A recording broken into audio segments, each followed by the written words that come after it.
Nerds and geeks back at it again. The legendary nights of the Nerd-O-Roundtable with this weekend's edition of some nerd-tastic Pot Pourri. Yours truly, King Nerdificent Twala Sharp in the building, joined by the one and only Mo Kelly. How you doing, good sir? Man, it's good to be back with the nerds on a semi-consistent and regular basis. Let me just say that. Fuck the Seattle Seahawks, but can't win them all. I'm kind of upset with my Rams losing. So if I should just blurt out "fuck the Seahawks" every now and then, don't take it personally. Not at all. Look, as Jamie Foxx taught me, any given Sunday. Ever since I saw that movie, I was like, oh, yeah, any given Sunday, Any given your Sunday. team can lose, your team can win, man. Tom is talking Cunningham. How you feeling, good sir? I am all right. I'm not super excited to see the Pats in it, but without Brady, that's fine. And also, as a person who was in high school in Chicago when the Bears were in the Super Bowl shuffle foolishness, it really kind of hurt me to see them get knocked out. Who knocked them out? Huh? Who knocked them out? I know. The people who lost today did. So, chickens. So what I will say is that at least this postseason play did give some Colin Kaepernick revenge because the 49ers got absolutely washed, which made me happy. So, well, that's because they did Kaepernick dirty, and they will never succeed until they do right by Kaepernick. I love that meme. I love it. Shout out to the nerds joining us live. We've got Rob Cat 67, Movie Guy 19, Daryl Sexton, and Eric Lasardo. What is up, my man? I believe Dr. Liz will be joining shortly. Ryan Twitch Master McBain, he may be twitching away. Not sure. Anthony from 2 Cubicles Down. But look, you've got the three of us starting it off with this week's buzz.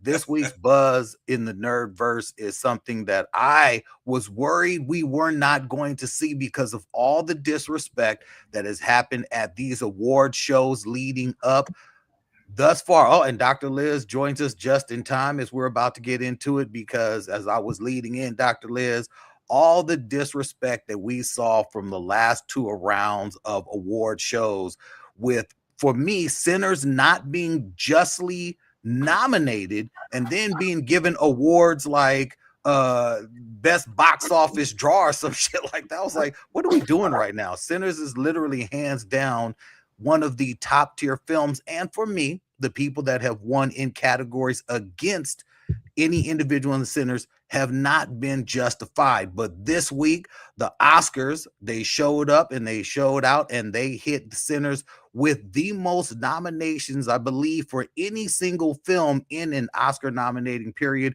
And I believe it's justified. When you watch, look, I've seen Sinners 3 times in theaters, twice at home. I literally bought tickets to see it again this weekend just to support it. I couldn't go, but I bought tickets anyway just to say I'm down with this film. It is deserving of everything it gets. And for me, this is one time that I do believe across generations, across cultures, across ethnicities, I'd say at least 85% of the people who are film goers agree that Sinners is one of the best films made in the past year. Yeah, I think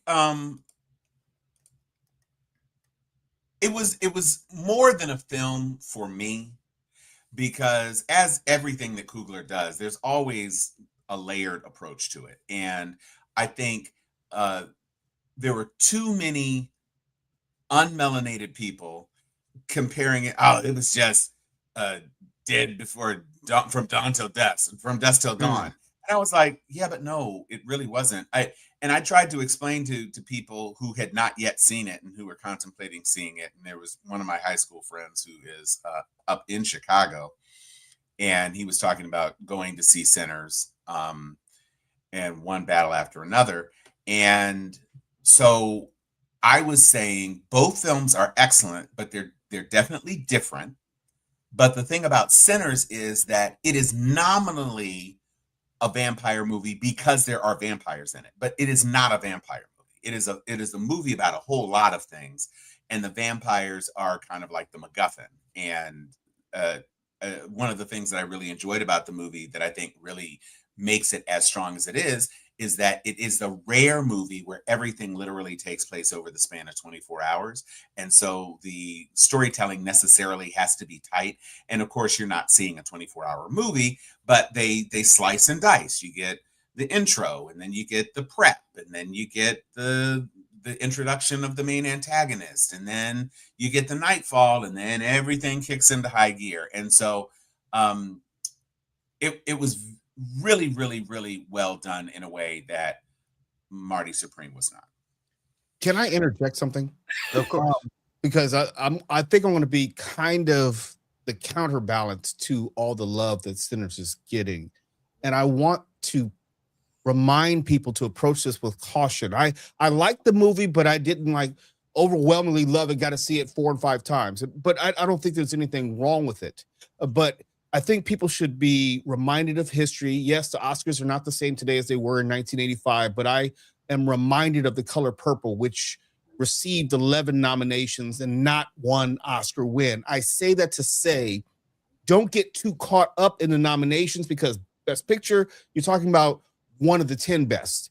And the other categories, one of the 5 or 6 best. It doesn't mean that Sinners is going to walk away with a statuette in any of those categories, much less multiple ones. So I want people to have a degree of, I don't know how, temper their enthusiasm just a bit, because this is how you set yourself up for an extreme disappointment, not understanding how the process plays out. Just because you got 16 nominations doesn't mean that you're all of a sudden deserving of 1, 2, 4, or 5, or some proportionate level of wins versus nominations. That's all I'm going to say. I agree with you, Mo, but I will say that, now I'll admit, here's my disclaimer. I did not see all of the movies in the category. I've seen 4. And I think Train Dreams is a beautiful movie. It's on Netflix. It is a beautiful film. And I actually always think about how much time has shifted so much for people. If you've lived 100 years, you really have seen a lot. And so it's kind of giving that vein. It's a good movie. It's a good movie. Would I give it best film? No. I'm surprised it's not. Now that's the surprise I'm nominated if I had to see the 4. F1 was nominated. I thought F1, and it's been nominated a lot, I think.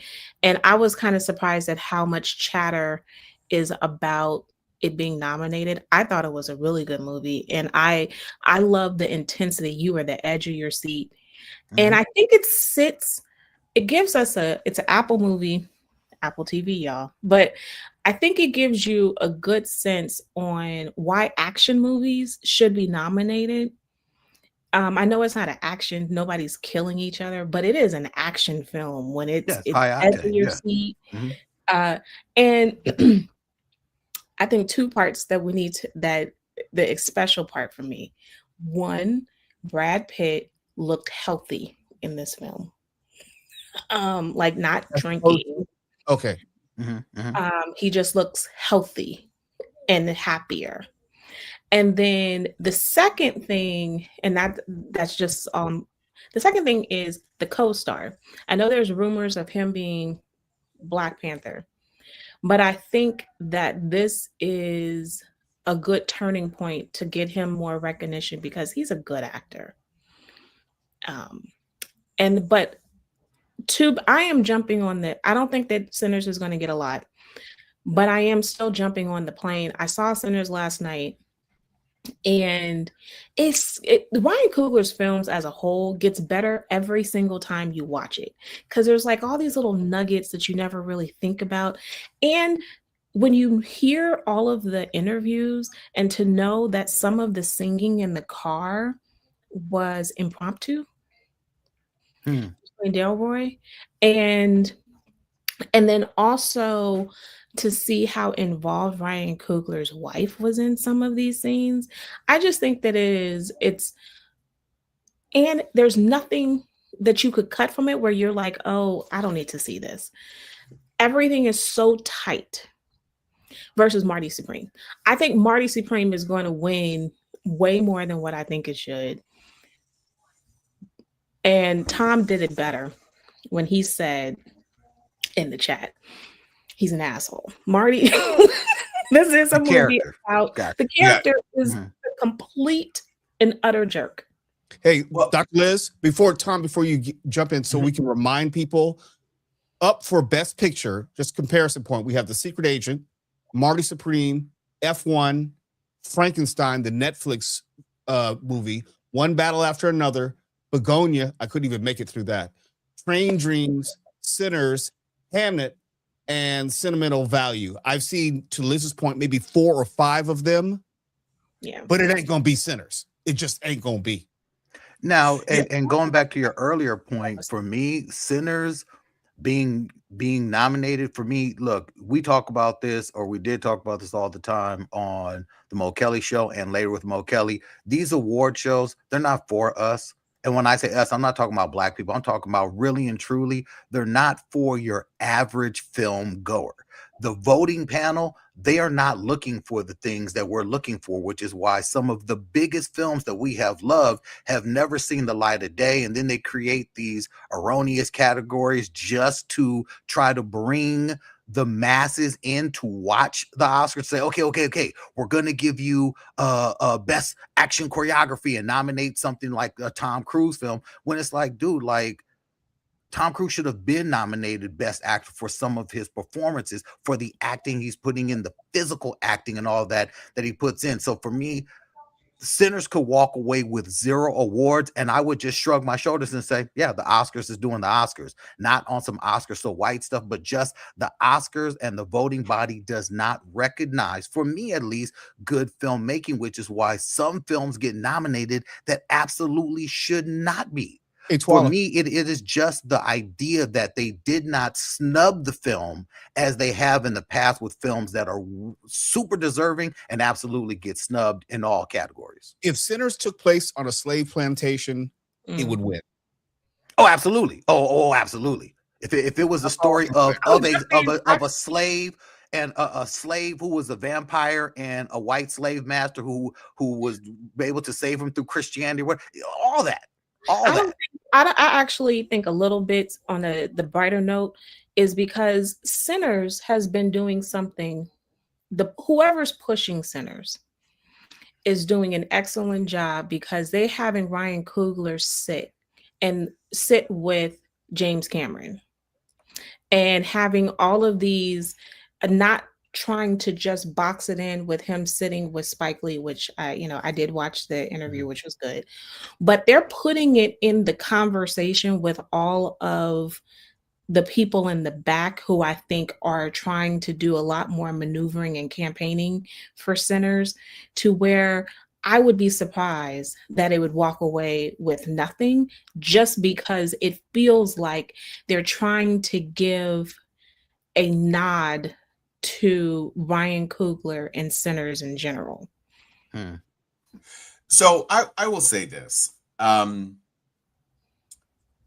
flip side of the argument about Color Purple, and I think that was many years ago, and also it was Steven Spielberg directing this Black story that was somewhat disavowed by the author, and stunt casting with Oprah, and there were lots of things. I guess I could say I was kind of surprised that perhaps Quincy Jones didn't win, like, the song for the Sister song, but Guys, trying to tell you something.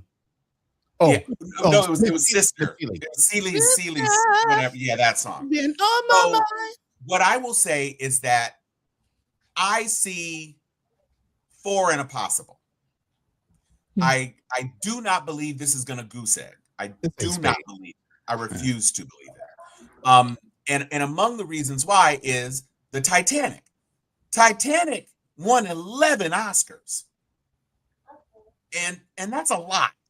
It didn't win all of them, because it didn't win any acting Oscars, but it did win 11 Oscars. And James Cameron got Best Director probably because it got so many nominations. And so that's my one argument for Coogler. I think Coogler has a good, strong shot at getting director. It's the second most profitable of the Best Picture nominees. F1 is number one, of course. And I think F1 is less of a surprise than some other kind of nominally sports movies, because you had like Ford versus Ferrari, which did very well.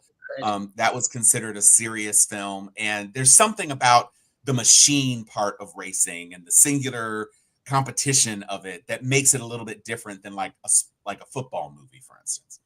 I think Best Original Screenplay, Coogler has a very strong chance. There's a lot of smaller movies in some of these categories that not very many people saw. And I think Coogler is getting a lot of heat about how this story was, how it played out, its originality, blah, blah, blah, blah, blah. Lubid has already won Best Score. So I think it's not a reach to think that he might repeat that. And that's also a very fair category for it. I mean, a lot of, and to put not too fine a point on it, the score for Marty Supreme was ass. They used all modern music set 40 years to 50 years after the framework of the story. And it just felt like I'm Timothy Chalamet and I'm young. And so I'm producing and I'm going to choose this music. And it was, that part of it was weird, but I think score, I think screenplay, I think probably Wound Me is Tiana Taylor is just a force of nature right now, and taking the Golden Globes is probably a pretty good harbinger for her. It is different populations because, again, it's the critics at the Golden Globes, but it's her actual peers. And so I think it's down to Wound Me or her, because there are two women from the same movie who are also in the supporting category. They're going to X each other out. And that just leaves Wound Me, Tiana, and the one other person. And I think it's probably going to come down to Wound Me and Tiana on that one. So that's a possible, I would say. As much as I'd love to see Delroy Lindo win, I don't know if he will. I don't think they're going to give it to Michael B. Jordan, but I think he has earned it, because basically you're talking about him and Marty. And the problem, like I said, my mom said the exact same thing. This is Marty Supreme, or Mepreme, because it was very meh to me.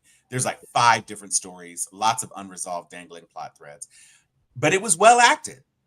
It was well acted. The people acted. But this is a movie, I can't remember a movie where I was less enthusiastic about the person I was supposed to be cheering for. Maybe if he lost, if he lost, oh well. Right. And here's the thing. Most of these, it's Marty Supreme is very much like the Queen's Gambit. Undeniably talented person, not likable person. Oh. And so it's very hard to root. He is a douche bag. Every single choice he makes in this movie, he is a complete douchebag. He fucks over his friend Tyler, the Creator. He fucks over his has-I girlfriend Gwyneth Paltrow. There's so many things going on in this movie, and the guy, apparently, upon whom it's based, did have a very colorful, interesting life. But one of the major plot threads of the movie is completely invented, and that's the Rachel character, who is basically the one of 2 kind of love interests in the movie, completely made up. And so what you're left with is, yes, he did fight this Japanese person on the ping pong table. Yes, he was a hustler. I think the Wally character is also probably invented. There's a big subplot with this kind of gangster gambler dude and a dog. And there's another plot with his obese best friend who he tries to go into business with on orange-colored ping pong balls. We don't ever really even get an explanation of why the movie's called Marty Supreme. It's very, very weird. But that said, Timothy Chalamet, this whole movie is on his shoulders. You're not supposed to like the character. I can't cheer for the character. And again, in any sports movie, you're expecting the climax to be something that is triumphant, where you can really be behind the character. He's come from behind, he's an underdog, blah, blah, blah, blah, blah. This movie, it's like, get up off the floor, bro. Like, go back to your baby mama.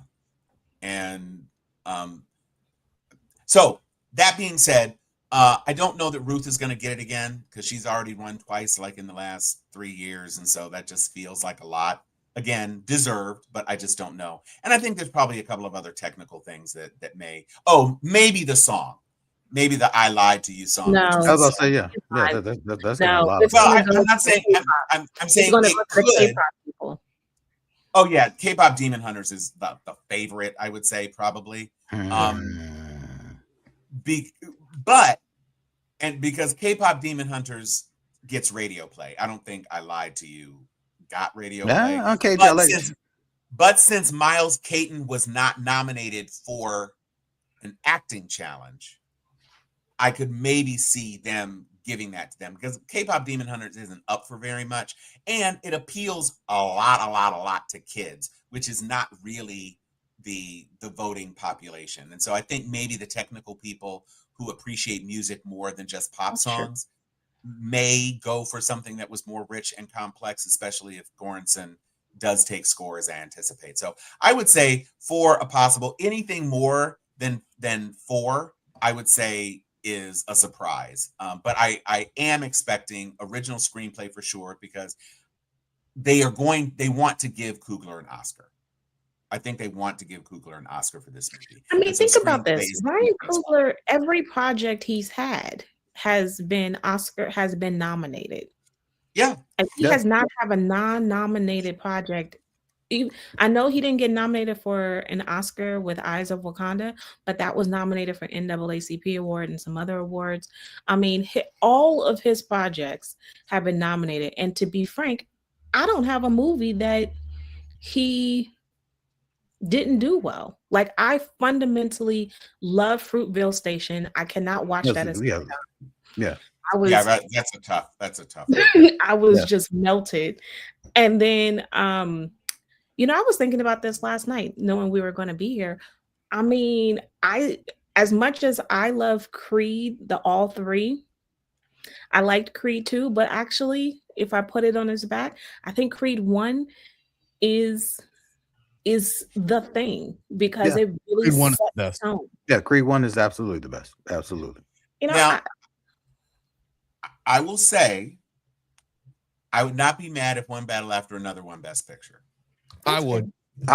Now, Tom, I would literally, I would have to firebomb a theater if that crock of shit won anything. I'm just gonna say, I absolutely hate it. That's a rhetorical conversation. We're not firebombing. Right. I'm gonna see Hamnet tomorrow, so you can check my Instagram for the review.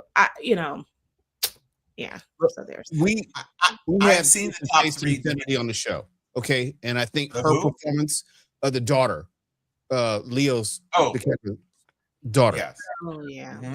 I thought her role was the most redeeming of that shitty ass movie. Yeah. It was So you think it was that bad? I thought it was horrible. The Sean plot, Penn the story, the made up revolutionary group, trash, all trash, all at the height of suspension of belief for anything that was even remotely possible. I thought that film was absolutely long. It's okay, long.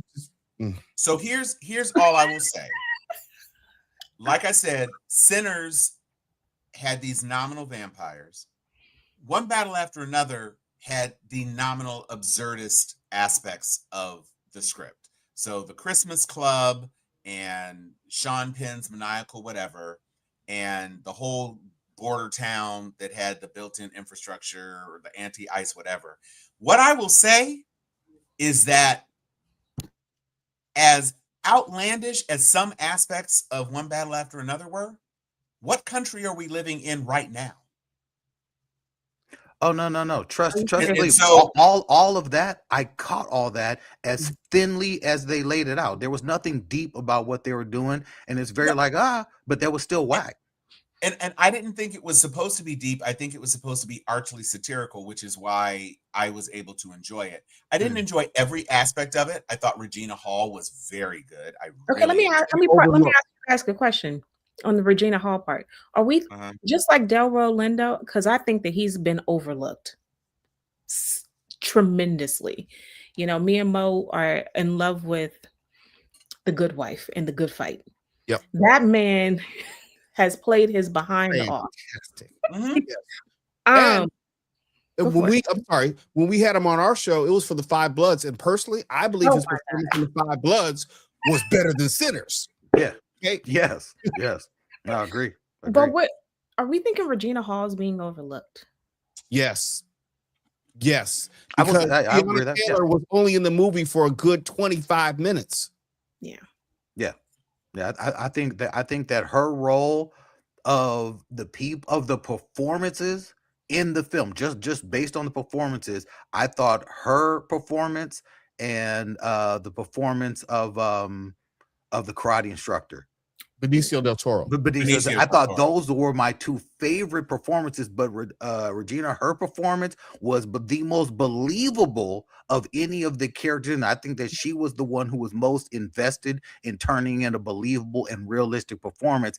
Most everyone else, to me, they were acting. The daughter, to me, this was her first role, so she was going for broke. She was trying to show that she could really do it, hanging against these heavyweights, especially someone like standing next to Leo. She was going for broke, trying to show that she could do it, and I believed her. But for me, outside of that, you know, it fell on deaf eyes and ears. I could have taken a nap, and I would have been good on that film. But Regina, yes, I think. Not only is she being slept on any recognition that we've seen thus far in any of these award cycles, but I think she's being slept on as an actress, period. She is not getting the nods that she should be getting with the level of talent that she has. Well, go ahead, Mo. I have one quick rebuttal to that. Part of it is because I don't know, and this is not a statement about Regina Hall. It's a statement about the industry. I don't know if Regina Hall is quote unquote sexy enough in a film like that to get the type of attention that she would need opposite of Tiana Taylor, opposite Chase Infinity, because that's just how Hollywood works. I don't believe that movie was marketed with the idea of great performances. They were marketing it largely due to great names, Benicio del Toro, Leonardo DiCaprio, now Tiana Taylor. And so when these companies submit their awards, they're not trying to pit themselves against themselves if they were presumably to get nominations. So I don't believe that Regina Hall, the answer is I don't believe Regina Hall was even considered or submitted for consideration. But I would agree with that. And I would say to a point that you were making before about if sinners were set on a slave plantation, Tiana Taylor actually had an absolutely amazing performance in 1001. That was a phenomenal performance. I believed it all the way to the end. Much more layered, much more nuanced, not at all cartoonish. So the good. Story and arc, there was an actual legitimate stunning twist at the end. And it was you were left with a lot more hope about her character and the choices that she ended up making and how she needed to move beyond those choices and what she did to create an environment for the the child she was raising. Yeah, it was. Now that was a movie that was criminally overlooked in terms of award season. But to this point, because we're kind of near the end of this cycle on this particular topic. I would say though, no, but can I say it's not going to be an awful. It's not going to be. I would say Regina Hall's performance. I know you guys didn't like the movie, but Hunk for Jesus, the Regina Hall's performance in that movie was so stunning. Yeah, she was good. I liked Hunk for Jesus. That's another very challenging movie, dealing with some challenging topics. Sterling K. Brown was good in that movie. It's just difficult to watch that. It was just like 12 Years a Slave. 12 Years a Slave was the best movie I will never watch again. I think that the movie, I think was it last year when they nominated, and then I'll stop talking. When they nominated because I was prepared for this. That should have won. They didn't nominate it for cinematography. It was the Nickel Boys. They nominated for best film. But if you guys ever watch that movie, for the cinematography of it, it is just gorgeous. Because it's shot in first person. And the concept that the first time you get a glimpse of the person is in, remember those old irons? A reflection of himself in the iron. Like, I mean, it is just a gorgeous film. Wow. And the reason why it was shot, that I don't want to give too much away, it's based on a true story. And it's a hard watch. You probably watch it once and be done, because it's based on the boys' camps that they would have in the South right after slavery. And this particular one was actually just closed maybe like 6 or 7 years ago. But it's such a phenomenal movie, and they made it for best film. And I knew it wasn't going to get that because a lot of people hadn't seen it. But the cinematography is another one that they should have nominated that one for. It should have won. It is just stunning. Well, that's why I say, like, these award shows in general, they're not for those of us who are, average film going cinephiles, those of us who, absorb and love movies from Netflix and all the streaming platforms. And, we watch, everything from, John Wick to Joan of Arc. We watch it all, and we appreciate a lot of films for what they are. Like, for me, when I think about the Oscars, same thing I think about the Grammys. I don't care, and if I want to see who won, I don't have to even watch these damn award shows. I will get the deets later on Threads or whatever. I'll find out who won. These award shows are a waste of time, and they are literally a bunch of glad handing and self-congratulatory praise that really is not for any watching audience. It's not for us in the first place. The Oscars have nothing to do with us as a viewing audience. They are not acknowledging our viewership, our ticket buying, any of that. They do not care about those of us who are consumers. There's a bunch of individuals sitting around and giving themselves praise, and why we even pay attention to that stuff is ridiculous. I go to the movies for escapism. I go to the movies to see something that's going to blow my mind on the big screen, and I'm going to enjoy it, which takes us to, for me, a trailer that I was not looking forward to.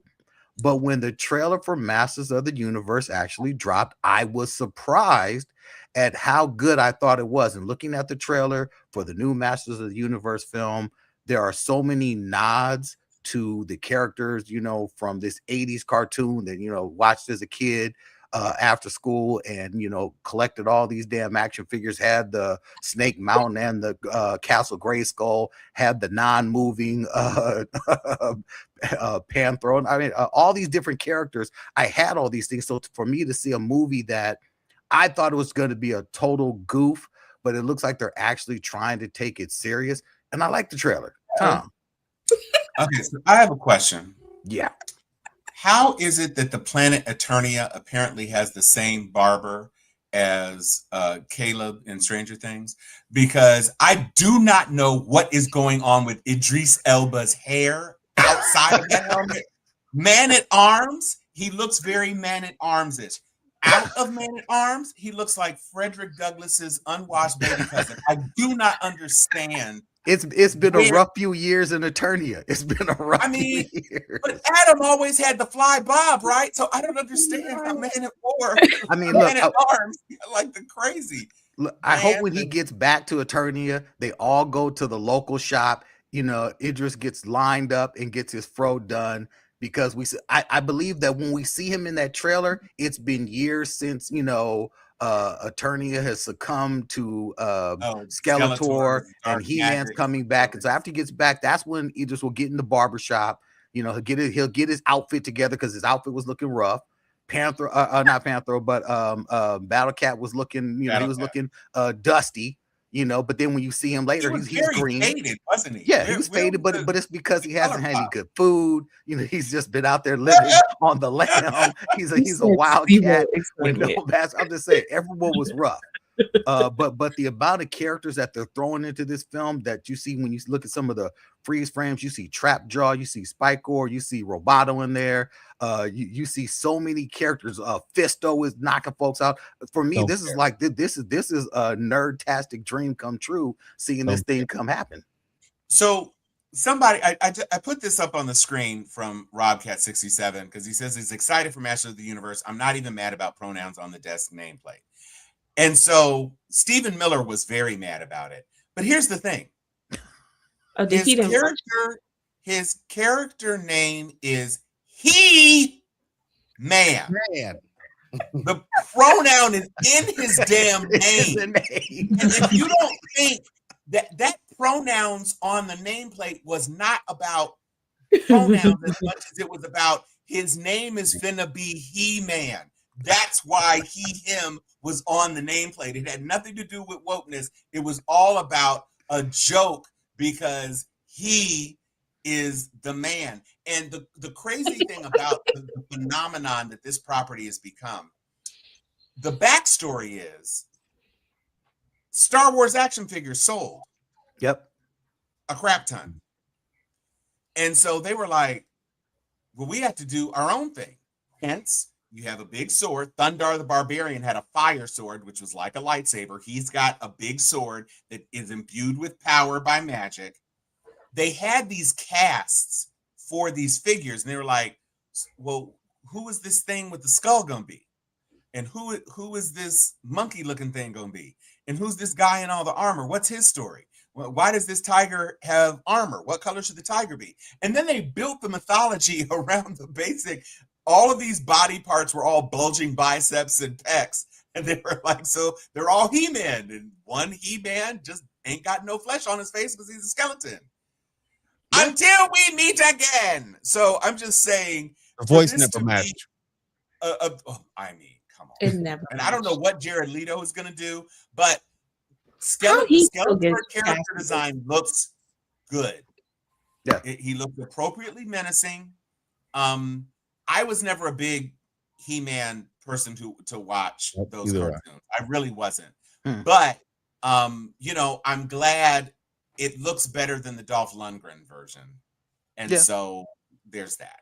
I mean, for me, look, I grew up, I look, honestly, I used to ditch school so I could try to make sure I watched, you know, cartoons. I grew up on all the G.I. Joe, Transformers, He-Man. I absorbed all of it. I could not get enough seeing all of these properties now, fast forward all these years later, coming to life for me and for them to be, for them to do justice with them. Like, I wasn't as huge a fan when I first saw the new Street Fighter trailer, but then I looked at what you were saying, Tom, in the chat, and I went back. I looked at it, I said, you know what?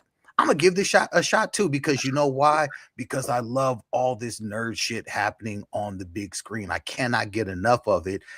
And of course, look, when you think about and you know He-Man is going to do gangbusters, because why? They have built a whole entire theme park with a whole world dedicated to him in Arizona, and they are now opening a new one somewhere, another one, I believe, in the Midwest or something, another Mattel theme park world. We will be getting another Barbie movie. We're going to be getting properties all up the wazoo from Mattel and all their properties, because they have a theme park dedicated to this shit. It makes sense to get another Barbie movie. I mean, it's $1 billion property now.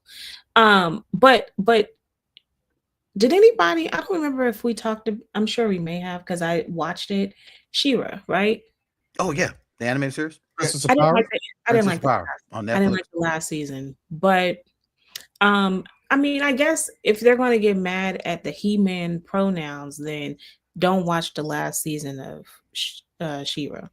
Oh, well, how they brought out the lesbian truth. I mean, it was so overtly lesbian. It was in your but face. Also, don't watch His and Hers. Don't watch His and Hers. Don't watch the new Star Trek show. Don't watch anything, because they don't understand the source material at all. Yeah, at all. Yeah. Yes, Stephen absolutely. Miller Look, saying, don't watch Superman. Don't watch anything. All Don't of watch you don't watch anti-woke X-Men. assholes, don't watch X. Don't watch Avengers Doomsday. Don't watch Please don't Punisher, watch that. Don't watch he Punisher. been Don't watch fucking none of hyped it. up right about now. Yeah, I mean, it's like the world that we're living in, where you have all these individuals now being able to go and knock on the door of the FCC saying, "Should our children be watching this?" What is it that you guys are expecting? You just want us, watching, biblical cartoons? Fuck out of here! Like They got this a stuff whole is not for y'all. relationship. But I mean, to be fair, are we about to get Care Bear movie? What about a Rainbow Yes, Bright movie? we are getting the Care Bear Why not? movie. Okay, the Listen, Care Bear movie is coming into effect. Are we gonna do Rainbow Bright? No, I haven't heard about Rain, but I What have about seen a He's not production gonna for see Strawberry that. Shortcake. Who are? Strawberry all I Shortcake, want, We're not. all I Hungry want Hippos. Hungry is Hippo. What is that? What that's movie a can that Marvel Actual game. film. I know, I but they're gonna want. make a movie out of it, Tom. If they're gonna make, how does this work? Yeah, I just like they're understand doing this. Hot Wheels. Listen, they made movies about a rabid Pooh Bear and a damn piglet. Stop it. People make movies about anything. Give me Thundercats, though. Thundercats is a property. Live action?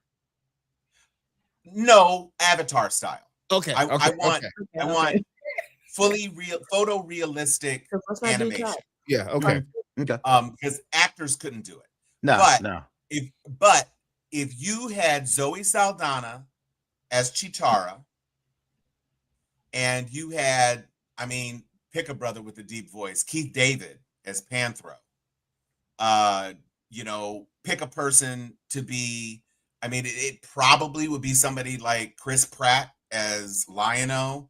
I'd prefer somebody with more heft. Yeah. But it could be Lion-O, or it could be somebody like Chris Hemsworth or something like that. And I'm just saying, you have Morgan Freeman as Jaga because he ain't got to move his hand or anything. Hey. He's got about 2-3 years at most, okay? Look, I'm sure they'll start working on it now. They need to. I'm just saying, you better hurry up. Lindo, any Thundercats would actually be fire. When they did the rebooted version, the animated version, where they kind of tricked up the mythology a little bit. I enjoyed that. It was certainly a lot better than that goofy ass Thundercats Brandon Easton was a part of that reboot, and it was dope. Brandon Easton put pen to paper. Well, did you guys see the new trailer? I sent you guys a new trailer for Mario. Oh yeah, I've seen. Yeah, I didn't play Mario as a kid. I didn't play the game. I would play. My brother would always grab me and throw me at turtles. I would get pissed off trying to play the damn game. I didn't play it in the arcade. I'm not a fan of Mario like that. I'm just not a fan of the other franchise. And this is, to be fair, just like the previous movie, this is an adaptation of the Nintendo Switch, Nintendo 64 version of the game. It's not a side scroller anymore. And so Galaxy takes you all over these different places and everything. That's true. Which is the point. So it's not like the old school games. And Kendrick Lamar is going to be the voice of Yoshi. Oh, okay. Why not? Sure. Look, sometimes some of these movies, when you look at the voice casting and they throw all these names out there, I think it's literally just to try to get people into the theaters. Sure. Show all these names. Kendrick is Yoshi. Sure, yes. That makes sense. People will go see that movie because they are Kendrick Lamar fans. Yes, and Rob Cat living on a high. Big shock there with Rob Cat agreeing that Thundercats is untapped. We're at 44 minutes and we still got two things. Okay. Real quick then. I think for this new Supergirl teaser trailer that they dropped, finally showing us the main man, finally showing us Lobo. I think this is one of the best castings of casting that we have wanted since day one. This is going to be a movie or a series? Exactly. Oh, no. This is Jason Momoa finally as the character he was born to play, Lobo. He's going to be in the new Supergirl film, which drops this year, and I think he looks extremely badass. Not so sure about the acting, whatever. I don't care. He is good. He was born to play this role. Listen, but the movie's not Lobo. Khal Drogo Right. Well, no. The movie is not Lobo, but this is our introduction to a Lobo that James Gunn has already said we will be getting a Lobo project. He just has to be introduced. We should have gotten a Lobo project before this Supergirl project. I said it. Yes. Yeah. You've got Supergirl and you've got the follow-up Superman film already in the mix. It's too much super. Give me something new. Like a Green Lantern. I mean, even beyond Green Lantern, Lanterns is coming. Yeah, Lobo would have been dope if in the Superman sequel in the next film, it would have been about the main man coming to hunt down Superman, having nothing to do with Luthor or anything else that was happening. Just as anytime we've been introduced to Lobo in any of the animated films or anything like that, his mission has always been, we always introduced to him by him coming to take out Superman, to hunt him down, to hunt down the last Kryptonian. I'm gonna tell you what, DC is 2 seconds away from my Star Wars from losing me. I'm gonna go, but I'm not enthusiastically walking in the theater to see a DC anything. Yeah. On the flip side of that, in 3 days, we're getting all of Wonder Man, and whatever marketing juice they decided to turn on, Wonder Man has a Rotten Tomatoes score that is out of this world. All of a sudden, everybody's like, "Oh snap! Maybe it's because it's Yahoo Abdul-Mateen II. I don't know." But people are the critics are loving this series. I'm hyped for this shit. Source material? I don't know. I'm asking. Well, no. It's a twist on the source material. Yeah, the character origin, the character Wonder Man is an actor. And there is word that there may be some of the origin to his story, but yeah, he Simon Williams is an actor who, was infused with ionic energy in some play by Ultron to infiltrate the Avengers, and there was a big battle, and then he found, oh, the Avengers are good, I want to be friends, I got to betray you, Ultron. And there was a whole battle. Then him and Scarlet Witch got together while Vision was out of the picture. Yeah. Beat it up, beat it down. He beat it up, and then Vision came back, and it was a whole triangle. There's a lot because Vision's personality was predicated on Eric and Simon's brain patterns. So it's only natural that they would both kind of fall for the Scarlet Witch. The interesting thing is that the character design of the movie character in the film within a film that is being recreated looks like the Simon Williams from the comic books. From the comics, yeah. So the Mateen character, I'm not sure if we're supposed to believe, because obviously he wasn't a villain who had powers and all that other sort of stuff, and then has a redemption arc. So maybe they're just trying to pick up on the fact that Simon turned into an actor a stuntman mostly because he was completely invulnerable. And so maybe they're kind of picking it up with an inversion of that, where he starts as the actor who does have his powers during the audition because they ask if he has his powers and he has to lie. So I'm going to say that just the scene of him smashing that damn granite-topped island in his kitchen while people are like, what is going on? That may have turned it around for some people, because I was not a fan of the Trevor Slattery Foolie Wang. But as soon as he started showing powers, I was like, okay, I trust the eyes hit that. With the eyes hit that ionic red. Yeah, the ionic red bubble thingies. Yeah, I trust the actor, and apparently, it's gonna be well. I think they're saying it is the best or second best reviewed Disney Plus Marvel series. Yeah, so far from all the critics who have hated everything, with the exception of, I think maybe there were some who liked Loki and some who liked a couple other things, but they've all to almost to a person have said, wow, this is something. When there was one review that I read that I was like, okay, now I'm all in. They said, when Marvel says this series is unlike anything we've ever seen before, believe them, because it actually is. We've never seen this from any company on a take on a superhero story. It's genius what they do. They could be blowing smoke, but look, I'm already in. I'm already getting ready for the binge. I'm binging the whole thing. Hawkeye season 2. Was it officially canceled? I know that he was not. He said they're not going to pay him, and he's like, I'm not coming. But I thought that they were going to go forward with the girl. There were thoughts. There was thoughts. But then had a whole snowplow thing and a whole bunch of there's a lot rigmarole going on around with that. And it's kind of like, they just said, look, here's what we'll do. We'll quietly back away. We're not gonna say nothing. You're not gonna say nothing. So we'll leave it open. Let's not draw any attention to it. Jeremy, to just let's leave well enough alone. Okay, we'll just pay no attention to that archer behind the curtain. Right. Just I will say that I did see that new Chris Pratt movie. Mercy. Which one? Oh, Mercy. But why don't we can save that for next week when more people have seen it, because we're trying to close this. We're trying to land this plane. So Tawala, are we ready to talk about what we're watching on TV? Yes, because I definitely need to know what y'all are watching, because I need new stuff to watch. Mercy for None. Mercy for None. What is that? It is Korean John Wick. Interesting. And it is an 8-episode Korean John Wick, down to the fact that, in the John Wick universe, they have the clearinghouse where people can hire stuff for murder. They have a similar thing to that.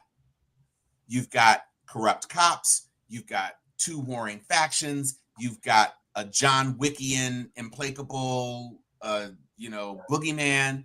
And instead of his dog being killed in the very first episode, actually in the first 10 minutes, they kill his brother.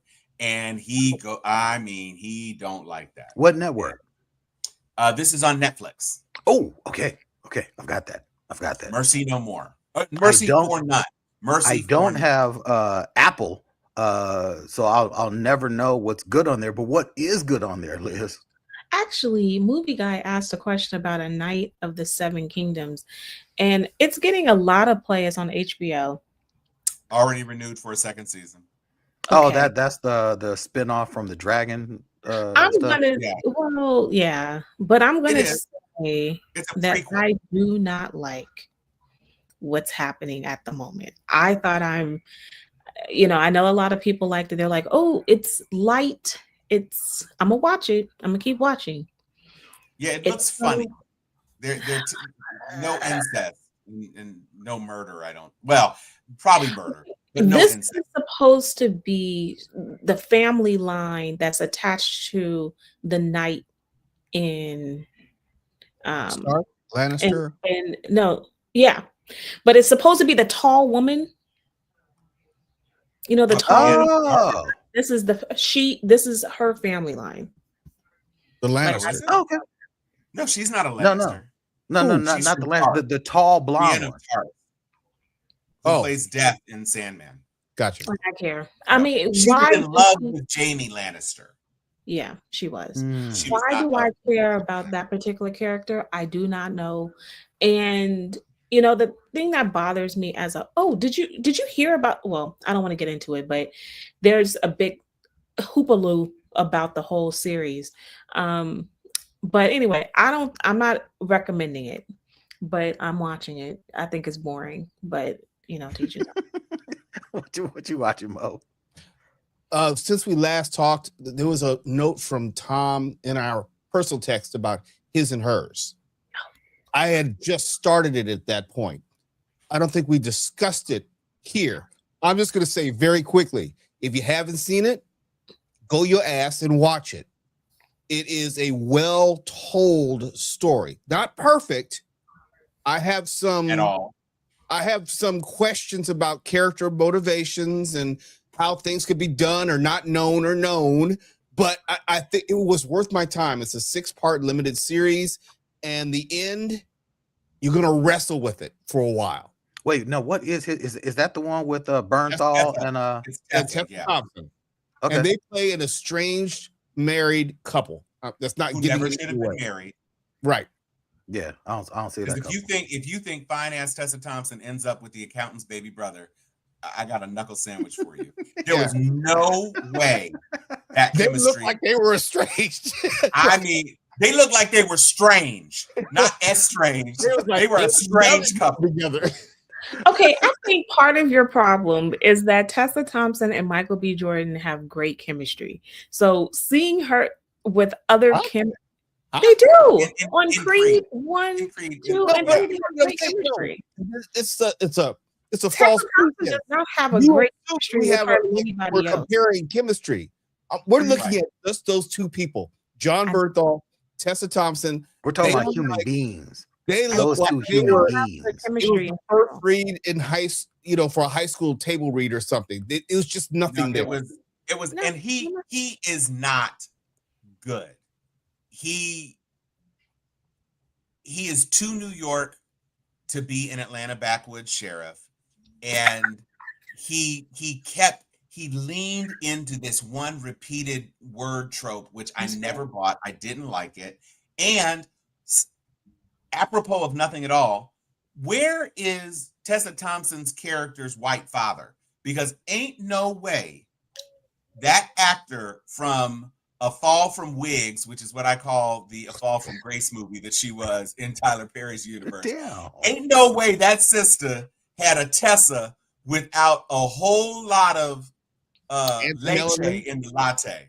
Mhm. She's been in a lot of Tyler Perry projects. Yeah. Yes, and a Fall from Wigs was ashtray, bitch. Yeah, no, It was worth it. I know we're trying to get out of it, so I'm just saying it was worth my time. I enjoyed it, and I lost nothing for it. I wasn't angry at them. And it has a nice little twist at the end where it's just like, I didn't necessarily conceive of that. Correct. Right. I think the only things I'm checking out right now, and I know I'm late to the party with like my daughter had me watching It and It Chapter 2, and I thought both those films were absolute trash. They're just absolute trash. But now we're getting into the Welcome to Derry series. And so watching that, peeping that out, the backstory that they're building, to me, it's taken me down a path where I said to myself, I'm not going to like where this goes, but sure, whatever. I'm on the ride. I think on Disney, surprisingly, because me and her, we get together on the weekends. We're watching stuff, so we're also watching the Percy Jackson, which the second season of that, which started off a little rough, but as the series grows, you see a story building. Although the child actors in this series, they're all bad. It's just bad. That's Children true. acting very, very bad, and it's just like it's a real tough watch. But where we're at right now in the story, we're like in the last episode, we're like, oh, okay, this is slightly interesting. But for me, it's all about anime and Jujutsu Kaisen. I am telling you all, Jujutsu Kaisen, this last episode that just dropped is, oh my God, good. It is one of the goriest, most violent, most epically drawn animated episodes of almost anything you will ever watch. The culling game has officially started. So last week's episode, they really broke down what the culling game is and how it works. This week we get into it, and it's like I'm like this the whole time watching. I'm like, I have to cover my, because I'm like, I can't believe I'm seeing people murdered like this. It's so gorgeously just epic. Oh my God. So yeah, Jujutsu Kaisen, get on it. Get on Sentence to Be a Hero. Get on My Hero Vigilantes. Get your anime up. Crunchyroll for anyone who wants to get down. Well, Percy Jackson is, the season's over, right? And so there's going to be a season 3. I think it's weird because I was hoping that they were going to go book by book, but it seems like they finished the second book. Okay. I'm not familiar with the book, so I'm not familiar with the source material. The other weird thing is that both of these stories have been told in full-on theatrical releases. Yeah, but they're trash. No, they are different because there's a lot of breathing room because it's a series as opposed to trying to cram it into 2 hours. But oh, I forgot about those. Damn. Yep. I forgot to tell. Yeah, with the one dude. Yeah, the exact same stories that they're literally. The first one was the origin story. The second one was the lightning. The lightning thief. Yeah, but they're trying to kind of go more closer to the book material, right, so a little bit. But it's just interesting that the second season, I thought, was going, since the first season really tied the first book together, I thought that the second season would do the same thing, and it doesn't finish the second book.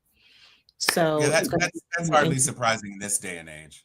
Just they did 3 whole seems seasons of Game of Thrones based off of the contents of the last book, and then they just started inventing shit, which is why. So All good. Well, next week we know we got Wonder Man. We will get into Mercy and so much more. So we definitely hope you tune in. It'll be Saturday or Sunday. Just make sure you are following us online on all the platforms so you see when it drops. But it will be next weekend. Dr. Liz, till then, take us out. no mercy. Mo Kelly. Will Smith can still kiss my ass. That was a bitch move for slapping Chris Rock. I don't care if he stayed his ass or not. Liz, you can't talk anymore. Don't say a word. You dirty dog. Tom. where is my gimbop suit? Excelsior. Mo Kelly.